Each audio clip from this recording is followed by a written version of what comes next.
Hello guys, yun po no. So, nagbabalik na naman ang ating Amara Oil. Yan po. So, marami tayong ginawa no. Ito ay kumuha tayo ng dalawang model lang muna na ating ipapakita sa video natin ngayon. Yan po si Amara Oil natin guys, sa mga naubusan po, pasensya na po no dahil marami pong kumuha sa atin.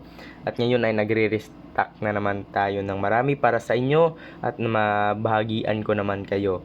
Yan po. Yan po si Amara Oil natin guys no. Sa mga naghahanap nito, ating Amara Oil, pwede nyo akong tawagan na kagad no.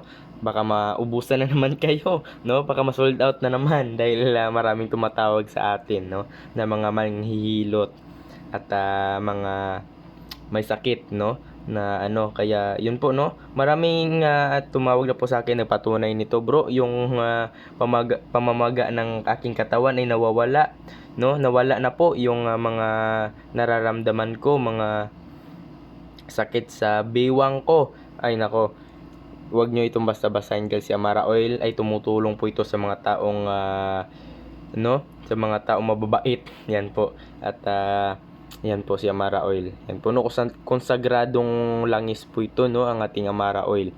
Yan po. Ito para sa mga buntis, para sa mga lamig sa katawan, sakit na hindi makikita sa mata, tulad ng mga diabetes, no? Yan po. At kung ano pa mang uri ng mga sakit na hindi makikita sa mata, no? Yan po ang ating Amara Oil. Kung sakaling magustuhan nyo ito guys, tawagin nyo kagad ako at baka maunahan kayo na naman. Nako, tawagan nyo kagad ako kung sakaling magustuhan nyo ito, no? So, hanggang dito na lang guys. Maraming salamat po sa inyong panonood. Ingat kayo palagi at sana'y nasa mabuting kalagayan po kayo ngayong gabi. So, hanggang dito na lang guys. Maraming salamat po.